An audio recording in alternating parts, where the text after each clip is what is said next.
ये उनके बर्थडे का है। वो बर्थडे पे समर सिंह ने मारा था, यहाँ पर वाराणसी में ही बर्थडे था।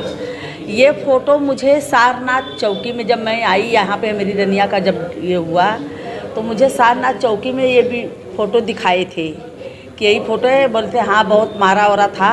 एक कंप्लेन भी शायद सारनाथ चौकी में किए हैं, तो शायद सारनाथ चौकी वाले इसका अभी कंप्लेन किए कि भाई अपना कुछ करके दबा दिए। जी हाँ, आकांक्षा दुबे का ये तस्वीर जो है बहुत ही तेजी से वायरल हो रही है और ये दावा किया जा रहा है कि आकांक्षा दुबे के चेहरे पर ये जो चोट के निशान हैं, ये जो जख्म है चेहरे पर, ये आकांक्षा दुबे के बर्थडे पार्टी पर समर सिंह द्वारा दिया गया गिफ्ट है। जी हाँ, मतलब आकांक्षा दुबे का ये हाल समर सिंह ने किया था, ऐसे आकांक्षा दुबे की मां का कहना है।